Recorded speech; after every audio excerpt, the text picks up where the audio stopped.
I'm ready, sir. Amber, whenever you're ready. All right, we'll go ahead and call the meeting to order, and we'll start with the Pledge of Allegiance. I pledge allegiance to the flag of the United States of America and to the republic for which it stands, one nation, under God, indivisible, with liberty and justice for all. Thank you very much. We'll go ahead and move on to roll call. Ms. Palacios. Governing Board President, Dr. John Sparks. Here. Governing Board Clerk, Sherry Lowe. Here. Governing Board Member, Denise Reese. Here. Governing Board Member, Raul Rodriguez. Here. Governing Board Member, Anthony Bruno. Here. District Administration Superintendent, Dr. Manuel Valenzuela. Present. Assistant Superintendent, Scott Downs. Here. Assistant Superintendent, Brett Bonner. Here. Director of Business Services, Christina Martin. Here.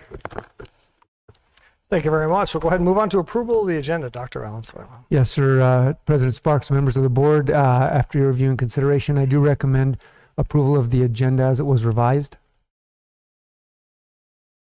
Thank you very much. We have a recommendation. Do we have a motion? Second. Motion and a second. Any discussion? Seeing no discussion, all those in favor say aye. Aye. Any opposed say nay. Thank you very much.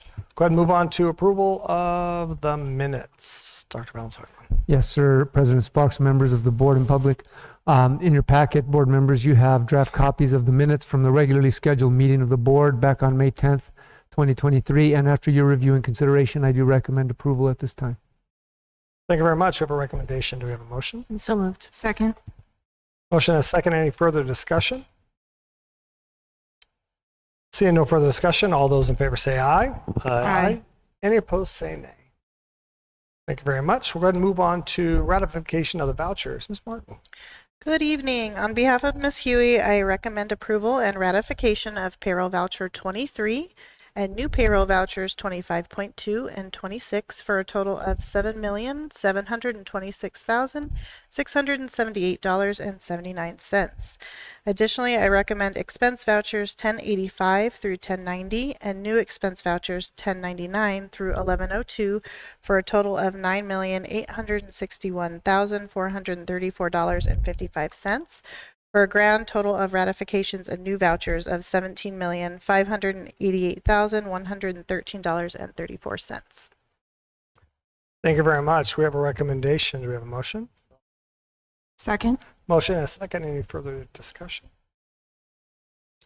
Seeing no discussion, all those in favor say aye. Aye. Any opposed say nay. Thank you very much. Move on to the next item on the agenda, Superintendent's Report. Dr. Valenzuela. Yes, sir. Dr. Sparks, members of the board. Just a couple items to note. This will be our last review of the enrollment numbers, and kind of true to form, we ended the year with 6,256 students. The blue line is slightly above the orange line, which again is true to the budgetary projections, which is that we had a growth rate of about between 1% and 2%. So we were on target with that, and we're looking forward to continuing a slow and steady upward trajectory in the coming year. Other than that, I'd just be remiss if I didn't just highlight gratitude, appreciation for a total team effort with the culminating activities, including the graduations at both of our high schools, Sahuarita High School and Walden Grove High School. They were extremely successful. They were dignified. They were appropriate for the event. The graduation of almost 500 high school graduates that are going to go out into the world in community colleges, four-year universities, the military, the workforce, and are prepared to be successful and to contribute meaningfully to our dynamic and rapidly changing world. So we have a few photos of that. And beyond that, as we look around the district, I know I saw many of you at multiple events, and whether it was band concerts or awards assemblies or senior tributes or little kid kindergarten graduations, they were all festive, positive community events and really representative of our community culture. So with that, I will close out my report with gratitude for a wonderful, challenging, but super successful year, and I'm looking forward to the next one already. Thank you, President Sparks. Thank you very much, Dr. Valenzuela. We'll move on to Governing Board reports. Ms. Lowell. It was just great to be a part of the graduation events, and I am always so very appreciative of all the kids being respectful, polite, especially in a time of excitement and all the festivities when things can go crazy. And I just admired all of it, and just very grateful to be a part of it. So it was wonderful to see. Thank you very much. Very much, Ms. Reese. I concur with the atmosphere surrounding both graduations. They were great. It was really neat to see the students so excited and just celebratory and everything else. And then also I had an opportunity to drop 3 of my high school children off at summer school yesterday morning for the first time. And if you've never had a chance to see that beginning, it's actually super cool. You don't very often get all 6 high school administrators in one location at one time for the common purpose of making sure that we get those kiddos where they need to go. And we've had over 300 kids in just the high school summer school program this year. So it was super neat to see that concentrated effort, and just the kids were excited, administration was excited. It was just a really good feeling. So good luck to the kiddos that are involved in summer school this year, and keep chugging along. Thank you very much, Mr. Bruno. Yeah, I personally had a great time. But what impressed me the most, not only our students, but our families and our parents. I think it was a great graduation, great celebration. I had one individual come up to me yesterday who had a son who graduated at Walden, to inform me that his family was there with 35 people. And when his son walked, they blew off all the cannons in the upper corner. And he wanted to apologize and ask if he could send a card to our janitors and our cleanup people. And he also wanted to tell me it was all biodegradable. So the respect carries on beyond, and parents are very, very supportive and very happy with the process. Thank you very much, Mr. Rodriguez. Yeah, I also had a really good time at the graduation ceremony. Really enjoyed being there. Also, very excited about the courses that the district is offering the students, specifically the dual enrollment courses, the CTE programs. I just believe that we're sticking true to our mission statement, which is to work as a team to help every student succeed. And those courses, I believe, are the future. Then they appear to be taking advantage of them, because I believe it was $13 million in scholarships between the 2 high schools. So once again, congratulations to class of 2023. I wish you the very best in this new chapter of your life. All set. Thank you very much. I always like to add that I'm grateful that it did not rain, and that the breeze died down like it always does. It gets dark and the wind goes away, and they were both beautiful evenings, and it felt like both sites ran very smoothly. I know it's always an effort to get all those people in and out of Walden Grove. It's and I appreciate the efforts there. And Trita's got a lot more parking around it, so it's a little bit easier. But moving all those people in and out of Walden Grove is a lot of work, and I appreciate the administration and the staff and custodial staff and the ground staff and that set up the platforms and chairs and walkers and get both those sites ready. I think there's when we hold graduations of any kind, whether it be kindergarten, promotion, 5th grade, middle school, and high school graduation, there's a lot of effort that goes into that. It's a lot of people moving. So I just appreciate a minute call the public, and I'll read. Do you want to read it or you want me to read it?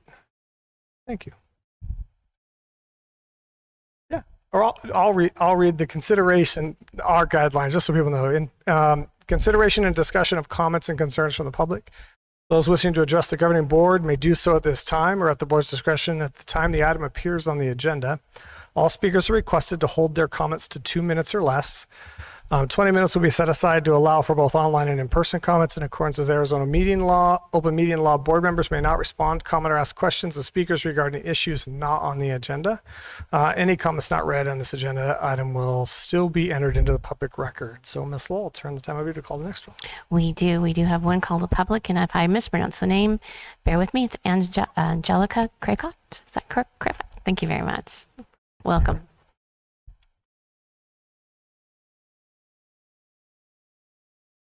Hello. Good evening.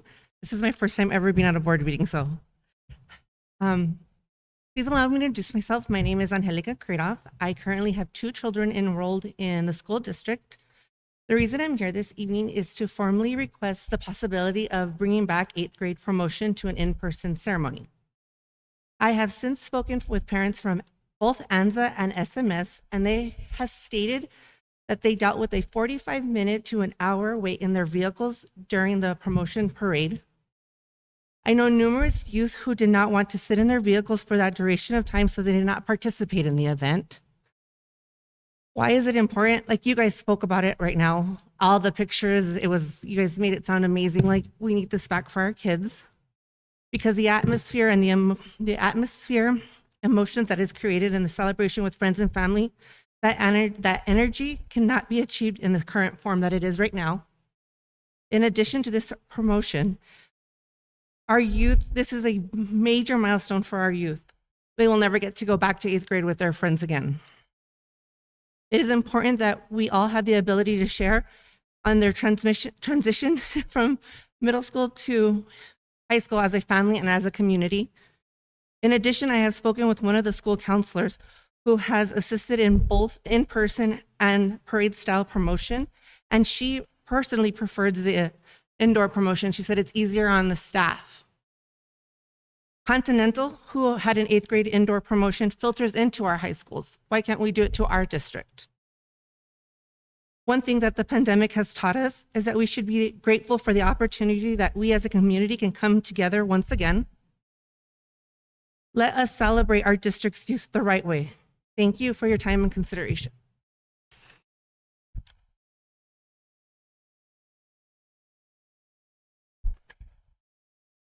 No other call to public. No other call to public. Thank you very much. Thank you. We'll go ahead and move on to new business, public auction items. Dr. Valenzuela. Yes, sir. Thank you, President Sparks, members of the board. Once again, you have a list of items that have exhausted their useful life, and we would like to put them up for public auction to capture residual value, and that requires school board authorization. So pursuant to Arizona Administrative Code R72-1131, I recommend your designation of the noted items for such action. So moved. Sorry, thank you. We have a recommendation. We have a motion and a second. Thank you very much. Any further discussion about the items for public auction? Seeing no discussion, all those in favor say aye. Aye. Any opposed say nay. Thank you very much.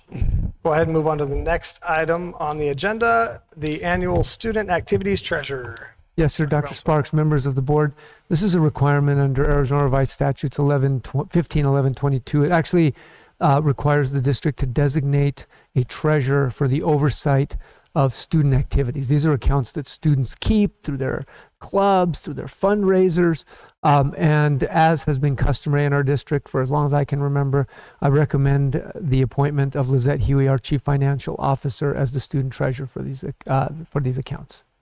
Student activities treasurer. Yes. Thank you very much. So we have a recommendation. Do we have a motion? So moved. Motion and a second. Any further discussion about appointing the student activities treasurer to be Ms. Huey? Seeing no discussion, all those in favor say aye. Aye. Any opposed say nay. Thank you very much.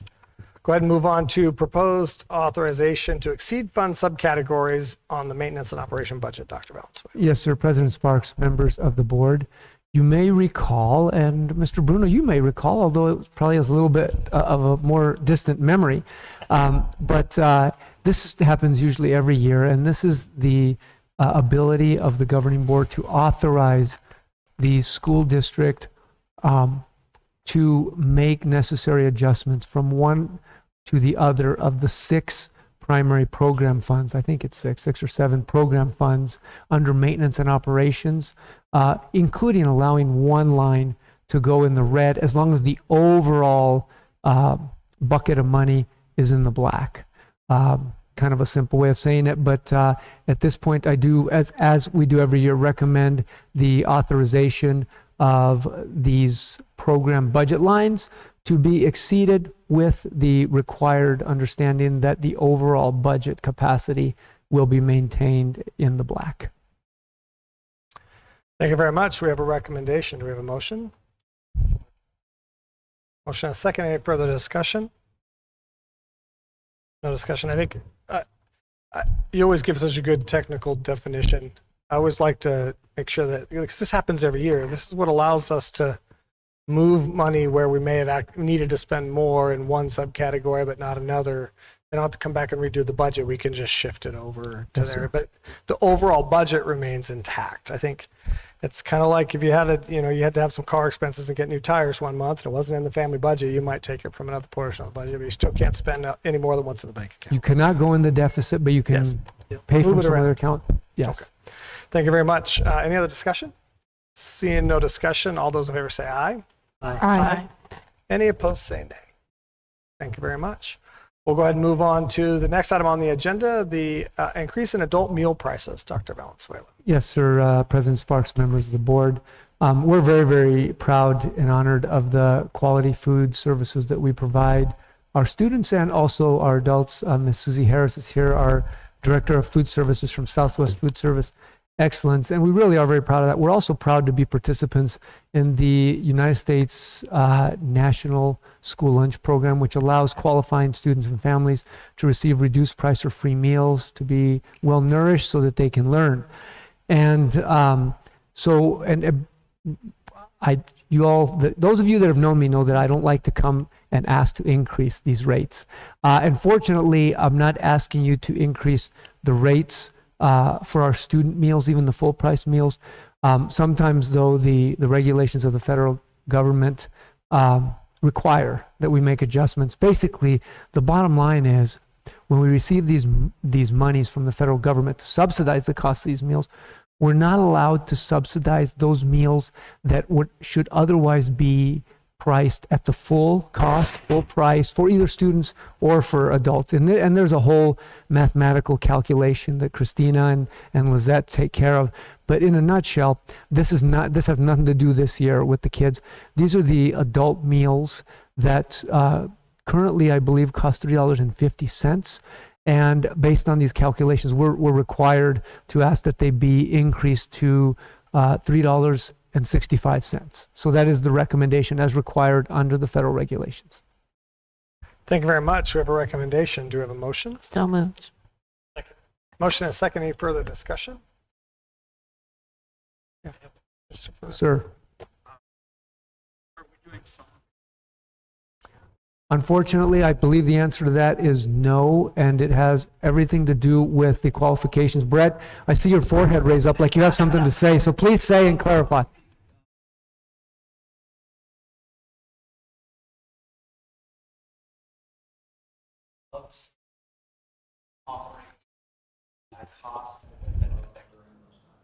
Brett, since Mr. Bruno asked, and I think part of what we do here is share information, could you just talk kind of in layman's terms about why, we had this program during the pandemic where we were drive-through meals even in the worst of those times. Why are we not eligible right now?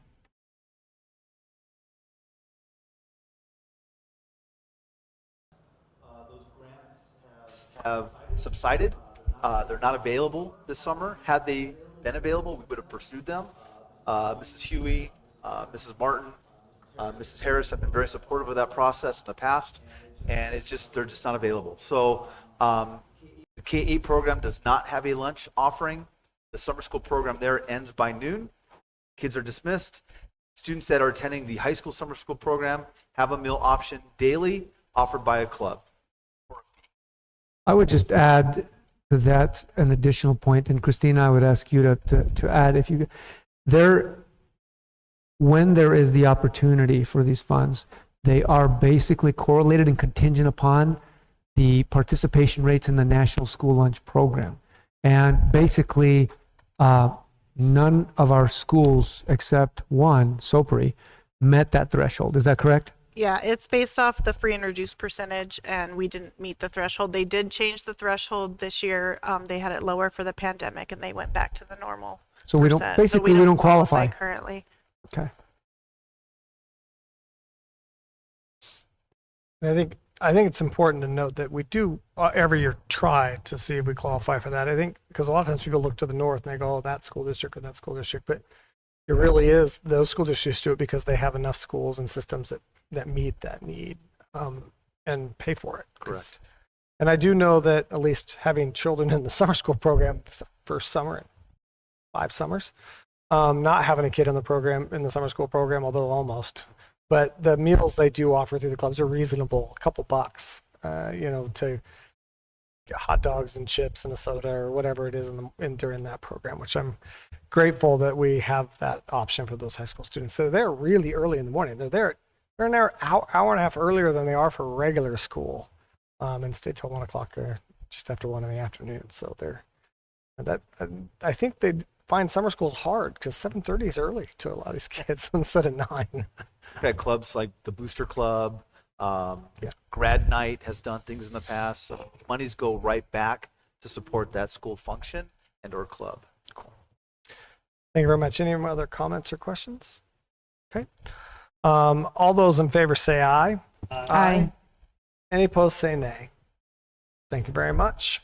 We'll go ahead and move on to the next item on the agenda, the RFQ renewal. Dr. Valenzuela. Yes, sir. President Sparks, members of the board.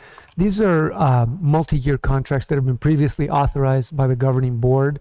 And so these are renewals for continuation based on our review and determination of satisfactory performance and anticipation of potential need. So I'll just tell you, if inquired minds want to know, this includes construction manager at risk, which is we're under contract with Core Construction, our architectural services with Swayman Associates, the dental and life insurance services, which is Delta Dental, Employer Dental Services, and the Standard Insurance Company, and finally child nutrition programs, in which we are in a multi-year agreement with Southwest Food Service Excellence. So after your review and consideration, I do recommend approval of these renewals as presented.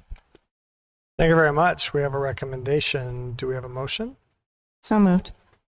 Motion and a second. Any further discussion? I just want to clarify, these are all the contracts that are within their already prescribed contracts. We're just renewing it for the next year of their original contract. Yes, sir. Just want to make sure everybody knows that, because You are I think correct. some people, we're not continuing their primary contract. When that comes up, it will go back out. Yes, after This is 3-5 years. this is within the contract. within those 5 years or 3 years, whatever the term is of the contract. Yes, sir. Thank you. All right. Any other questions or comments? Okay. All those in favor say aye. Aye. Any opposed say nay. Thank you very much. We'll go ahead and move on to the RFP for banking services and lease financing, procurement cards, online payment services. Dr. Valenzuela. So to your point, it was kind of a nice segue, President Sparks. We are required in certain of these considerations to actually go out, shop it on the street, put out a comprehensive request for proposals. It's a very meticulous, very granular process. This one is for banking services. I imagine it's for X number of years. And so they went through the process. So I'd like to ask Christina, who was involved with that, to just talk about the process, summarize it, and communicate the recommendation of the process. First, I'd like to thank Mr. Villa and Mr. Heinzelman, who helped me on this committee this year in place of Lizette being absent. It was very helpful for both of them to jump in. For our banking services, this is mainly for the accounts that they hold for us. At Wells Fargo is the only person that went out for bid this year. It also includes our very successful travel cards, which are called procurement cards. We launched that program this year, and we have already spent over $300,000+ on travel expenses. So it is very successful and great. And then we are going to include our leasing services for buses coming up in the future as well. So the recommended awardee of this RFP Is Wells 2023-2 is Wells Fargo. Yeah. And I would just add that it's just in general, just really accentuate the efforts that we've made to continuously improve and develop the services. Our kids have amazing opportunities to enrich their educational experiences through trips like going to Germany. I think next year they're planning to go to Japan, and they travel through athletics and fine arts.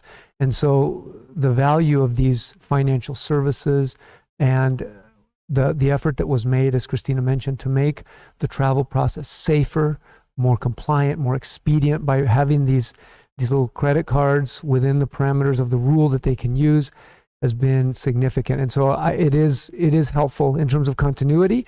And so at this point, I am pleased to recommend the awarding of this RFP to Wells Fargo. Thank you very much. We have a recommendation. Do we have a motion? Motion and second. Any further discussion? I just want to add, I'm grateful for the travel cards. I think to be really clear, that's what allows our football coach or wrestling coaches or golf coaches or whatever who has to travel with students to not have to carry a big wad of cash. And I remember the days when literally teachers would have a lot of cash in their pocket to pay for things, or had to use their own expenses and reimburse it, which was not acceptable. Or we'd have to cut them a check and they'd have to get it in the bank and they'd have to get it early enough so then they could spend it on the trip. And I have heard nothing but positive about the program. It's taking a lot of the accounting out of it too. They don't have to bring us back cash either. So yeah, the receipts are easier Yep. now. So I think when we talk about that, you talked about it a little bit, but I think it's every time a person has to go places and spend money that's authorized to spend, they don't have to carry cash anymore, which I think is a huge deal. Just a few years ago, I was in Washington, D.C., and to buy Metro tickets, we had to pay a lot of cash. So, And as we know, even if you're willing to use your own card to get reimbursed, sometimes the bill for a band worth of students at a place like Disneyland or wherever they're going, it can be pretty cost prohibitive. It can tap the credit card pretty easily and pretty quickly. So this is a valuable service to our mission. And so thank you, Christina, and thank you for your comments as well. They are very, very pointed and very appropriate. thank you very much. Any other comments, questions? No? Okay, all those in favor of awarding the RFP to Wells Fargo, all those in favor say aye. Aye. Any opposed say nay. Thank you very much. Sole source renewal, Dr. Valenzuela. Yes, so President Sparks, members of the board, and also for the value of the public, this is a statutory allowance which allows certain vendors to be deemed sole source, not needing to be in competition. However, it's not that easy because you could see it'd be a list that a lot of businesses would love to be on. They have to meet very specific, very explicit criteria that's established by the Auditor General and probably others. And we have to go through a meticulous process of checking every box and making sure that they meet the criteria. So we're talking about things like the American College Testing Program, the ACT. Well, they're the only ones that produce the ACT. To something as basic and kind of clear as the IRS, which is responsible for collecting taxes. They're the only ones that do that. So there's a list of vendors that meet the criteria. And once again, this is an annual thing.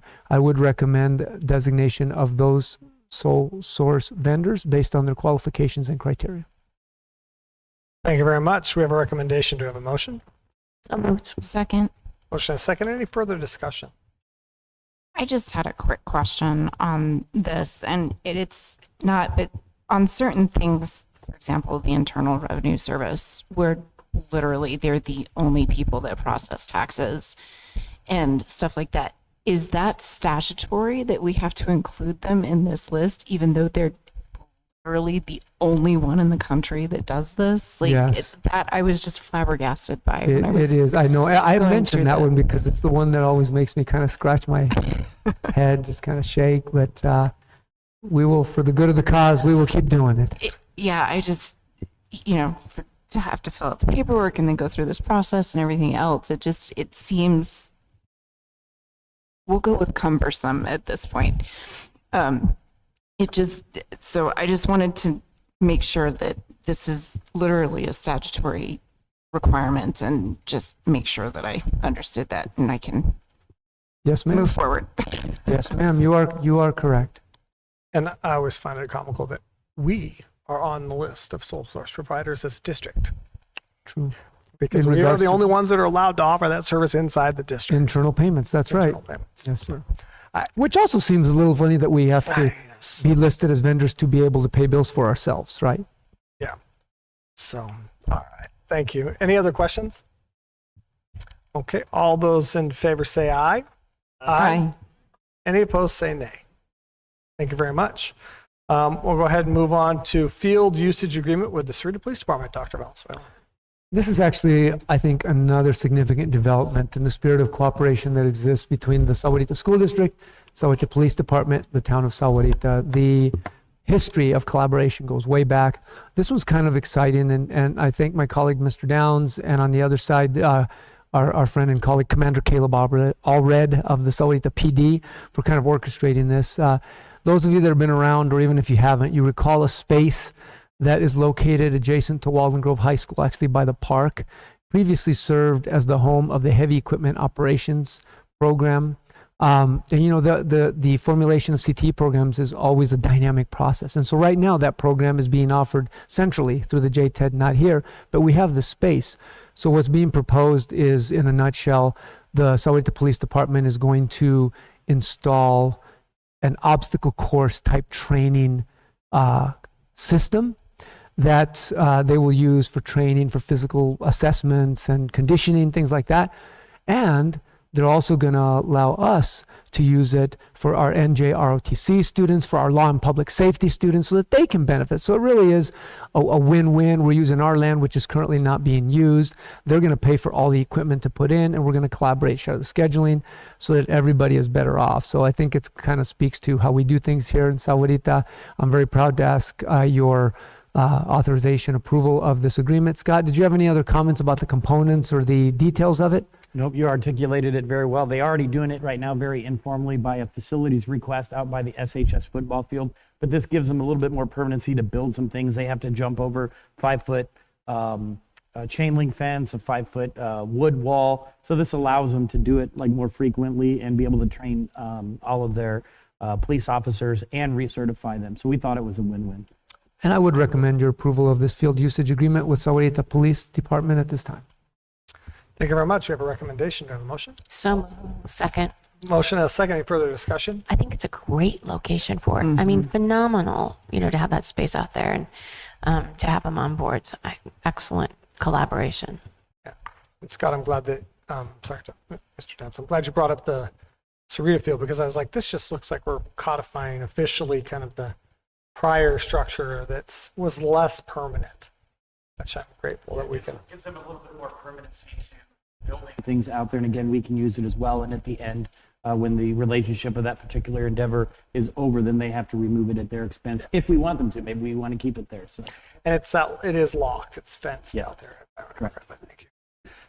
Any other comments? Okay. Seeing no other comments, all those in favor say aye. Aye. Any opposed say nay.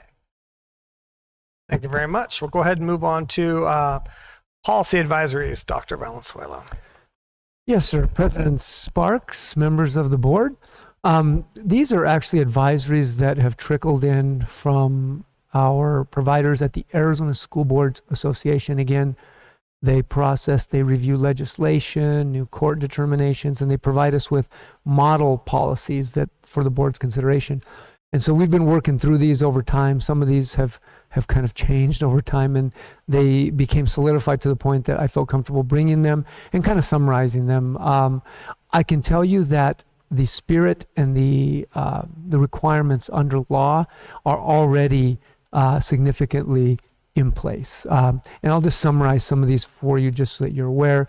It obviously talks about students that are under the state foster care system, and basically the extended rights that they have with things such as the ability to stay at a school of origin, support under transportation, and really acknowledging that these students are experiencing difficult circumstances and they need a little extra consideration, which we're already doing it. Scott is our McKinney-Vento coordinator, so he coordinates a lot of the transportation, and it requires us to have a designated liaison to support foster children. And so some of the other things I'm sure you've been as involved and professionally developed that you do with ASBA, you've heard and just read about some of these things, some of the legislation about curriculum development, and when a new program is up for adoption, it's required to be tabled for 60 days, and it's required to be open so that people can come and check it out and read the books, or in this case, look at the computer screen and see what the materials are, so that if people have questions, they have a chance to be heard before the program is adopted. Talks about the purchase of library books. If you go on our website, there's already a place where when new library books are purchased, Amber puts them up so that we're required to give people notice so they know what is going in our libraries. And the other major thing here is in regards to the administration of medications. And it basically polished up some of the rules of old with a little more detail. I mean, in a nutshell, and Dr. Sparks, as a medical provider, you know that you have to have a certain credential to actually be able to administer medications, and there's different classes and kinds. And so there's rules for a student that has medications that are prescribed by his or her physician or provider. And we, of course, cover that. We also, in accommodating requests for service, we get standing orders for things that are very basic and common. We have a physician that signs off on things like Tylenol and things like that. And then in addition, we have the opportunity for things that we don't stock, but that parents might want to bring. And if they're willing to bring it, there's a process where they can still have it on standby if their kid has a sensitive tummy and they might need some Tums. And if you bring it, there's a process. So that's what this is all about. It accommodates this, in addition to some training requirements based on some things that we didn't used to have. Like we stock Narcan in every one of our health offices, and we've used it. And we, some of these, the epinephrine things that we use, and so we have required training for that because we have those stocked in our health offices for emergencies, and we've used those too. So that's kind of a summary of these policies in line with, I believe, good professional practice and also the history of this board. At this point, I do recommend tabling these policy advisories for foreseeable consideration of action at the next meeting on June 14th. Thank you very much. We have a recommendation to table the policy briefs. And do I have a recommendation? Or so I have a recommendation, I have a motion. Sorry. Second. Motion and a second. Thank you. Any further discussion? Okay, all those in favor say aye. Aye. Any opposed say nay. Thank you very much. We'll go ahead and move on to consent agenda, Dr. Valenzuela. Yes, sir. Thank you, President Sparks, members of the board. You have a list of items that are considered routine consent matters that can be considered in one motion. And at this time, I do recommend your approval of the consent agenda in its entirety. Thank you very much. We have a recommendation. Do we have a motion? So moved. Second. Motion and a second. Any further discussion? Seeing no further discussion, all those in favor say aye. Aye. Any opposed say nay. Thank you very much. Go ahead and establish the next board meeting will be here on June 14th in this pod at 6 p.m. as normal. And we'll go ahead and read do you have the executive session statement? Or I can do it. Is this right here? All persons present? No. No, we just need to do a roll call to move into executive session. And I can do it. It's okay. So can I have a motion to move into executive session? So moved. Second. And it will be a roll call vote to move into executive session. And Ms. Lowell? Yay. Yes. Yay. Ms. Reeves? Yes. Mr. Bruno? Yes. Mr. Rodriguez? Yes. And I for me too. So we'll go ahead and take a 5-minute break and ask all those that are not involved in the executive session to exit at this time. And we'll convene the executive session at 6:46.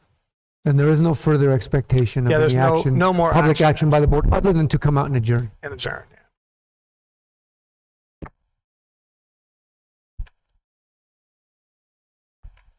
Good job, Susan. Good to see you. Good to see you. How's everybody? Doing okay? Yeah, it's been a while. Just wanted to say thanks, you guys. Thank you so much for coming and sharing. Appreciate it. Thank you so much. No, it's, let me see.